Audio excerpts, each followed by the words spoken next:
Hello guys, welcome back to my channel मेरा blog यूशी। एक बार फिर से आपका स्वागत करते हैं और इस बार बेहतरीन तरीके से और ज़बरदस्त बताने की कोशिश किया है। प्लीज़ आप बने रहें हमारे साथ।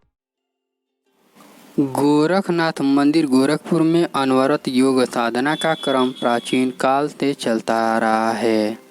ज्वाला देवी के स्थान से परिभ्रमण करते हुए गोरखनाथ जी ने आकर भगवती राप्ती के तटवर्ती क्षेत्र में तपस्या की थी और उसी स्थान पर अपनी दिव्य समाधि लगाई थी, जहां वर्तमान में श्री गोरखनाथ मंदिर स्थित है। नाथ योगी संप्रदाय के महान प्रवर्तक ने अपनी अलौकिक आध्यात्मिक गरिमा से इस स्थान को पवित्र किया था। अतः योगेश्वर गोरखनाथ के पुण्य स्थल के कारण इस स्थान का नाम गोरखपुर पड़ा।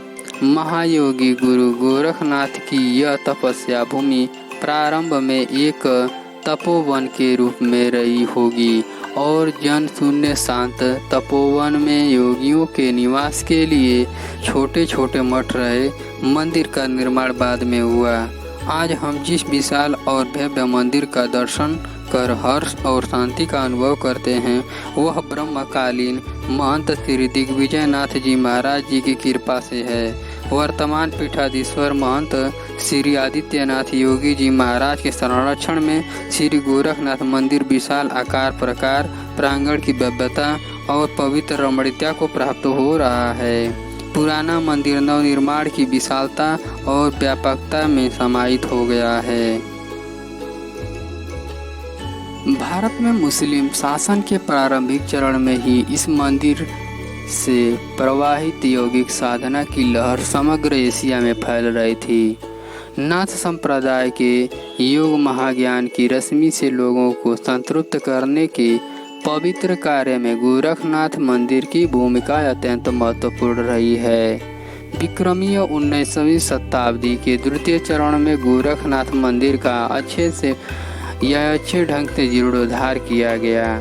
तभी से निरंतर मंदिर के आकार प्रकार में संवर्धन समलंकरण वह मंदिर से संबंधित उसी से प्रांगण में स्थित अनेक विशिष्ट देवस्थानों को जीर्णोद्धार किया गया।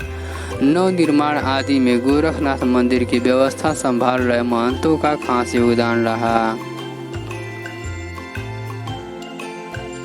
करीब 52 एकड़ के विस्तृत क्षेत्र में स्थित इस मंदिर का रूप वह आकार प्रकार परिस्थितियों के अनुसार समय समय पर बदलता रहा है।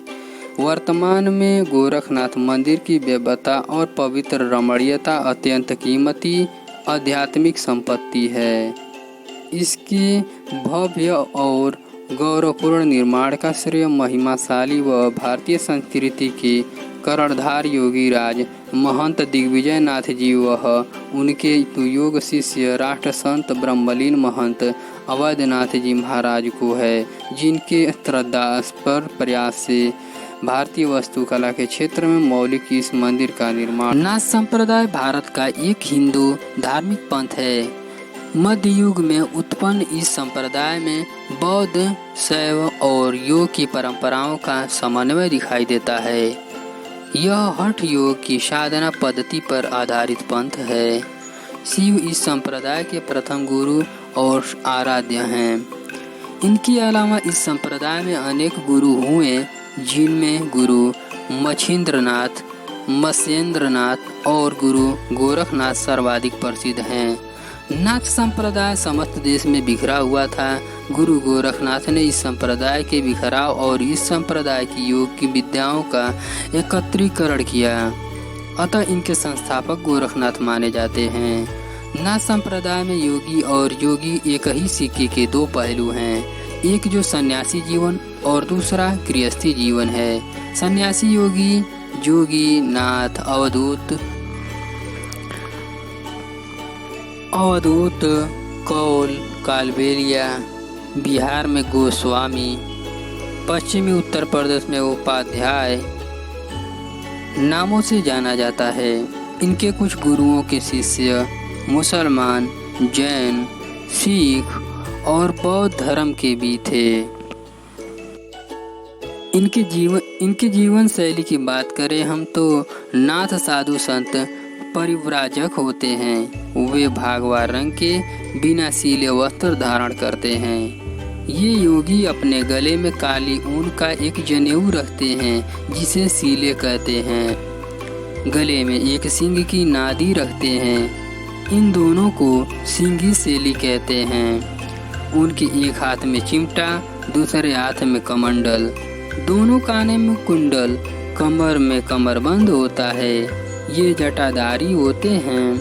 नाथपंथी भजन गाते हुए घूमते हैं और भिक्षाटन कर जीवन यापन करते हैं। नाथपंथी भजन गाते हुए घूमते हैं और भिक्षाटन कर जीवन यापन करते हैं। उम्र के अंतिम चरण में वे किसी एक स्थान पर रुककर अखंड धुनी रमाते हैं। कुछ नाथ साधक हिमालय की गुफाओं में चले जाते हैं। आपको जानकारी के लिए बता दें, साधना पद्धति इनका है। नाथ संप्रदाय में सात्विक भाव से शिव की भक्ति की जाती है। ये शिव को अलख या अलक्ष नाम से संबोधित करते हैं। ये अभिवादन के लिए आदेश या आदिश शब्द का प्रयोग करते हैं। अलख और आदेश शब्द का अर्थ प्रणव या परम पुरुष होता है। नाथ साधु संत हठ योग पर विशेष बल देते हैं। आइए इन लोग के बारे में कुछ जानकारी प्राप्त करते हैं। संन्यास दीक्षा। नाथ संप्रदाय में किसी भी प्रकार का भेदभाव आदि काल से नहीं रहा है। इस संप्रदाय को किसी भी जाति, वर्ण या किसी भी उम्र में अपनाया जा सकता है।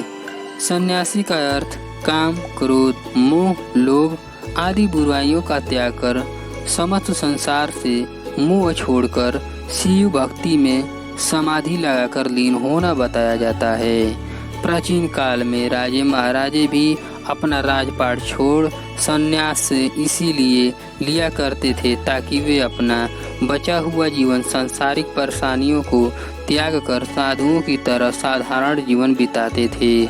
नाथ संप्रदाय को अपनाने के बाद 7 से 12 साल की कठोर तपस्या के बाद ही सन्यासी को दीक्षा दी जाती थी। विशेष परिस्थितियों में गुरु अनुसार कभी भी दीक्षा दी जा सकती है। दीक्षा देने से पहले या बाद में दीक्षा पाने वाले को उम्र भर कठोर नियमों का पालन करना होता है। वो कभी किसी राजा के दरबार में पद प्राप्त नहीं कर सकता।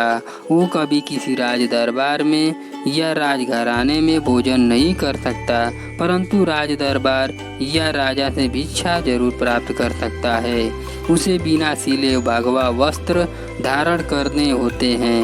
हर सांस के साथ मन में आदेश शब्द का जाप करना होता है या किसी अन्य नाथ का अभिवादन भी आदेश शब्द से ही करना होता है। सन्यासी योग व जड़ी बूटियों से किसी का रोग ठीक कर सकता है।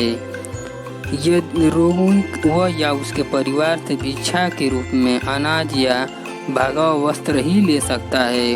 वह रोग को ठीक करने की या किसी प्रकार की आभूषण या मुद्रा आदि नहीं ले सकता।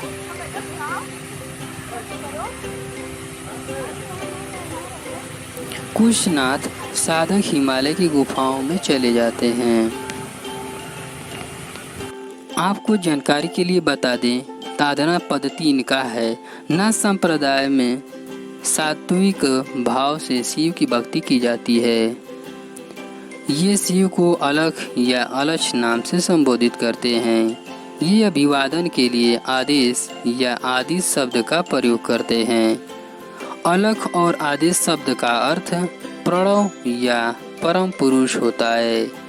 नाथ साधु संत हठ योग पर विशेष बल देते हैं।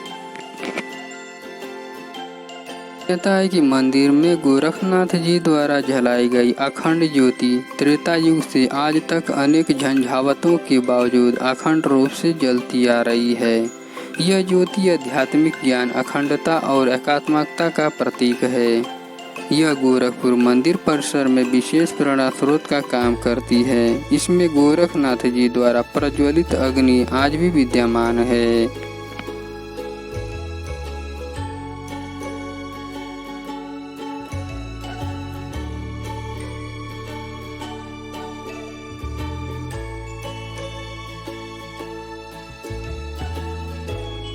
संपत्तियों को त्याग कर साधुओं की तरह साधारण जीवन बिताते थे।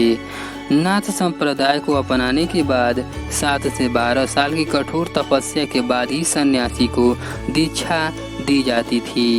विशेष परिस्थितियों में गुरु अनुसार कभी भी दीक्षा दी जा सकती है। दीक्षा देने से पहले या बाद में दीक्षा पाने वाले को उम्र भर कठोर नियमों का पालन करना होता है। वो कभी किसी राजा के दरबार में पद प्राप्त नहीं कर सकता। वो कभी किसी राज दरबार में या राजघराने में भोजन नहीं कर सकता, परंतु राज दरबार या राजा से भिक्षा जरूर प्राप्त कर सकता है। उसे बिना सिले भगवा वस्त्र धारण करने होते। आज चुनाव है गोरखपुर में। आदित्यनाथ योगी जी के गढ़ में हूँ। या किसी अन्य आज बस बंद है। आदेश शब्द से ही ट्रेन भी है मऊ जाने के लिए, लेकिन 9:30 बजे।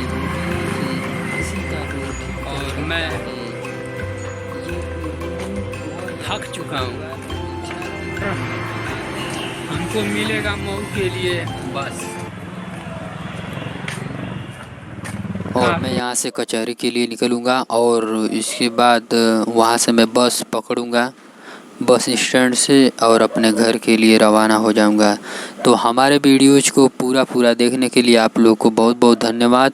और मुझे काफ़ी अच्छा लगा। आप लोग मेरे पूरे वीडियो को देखो। धन्यवाद।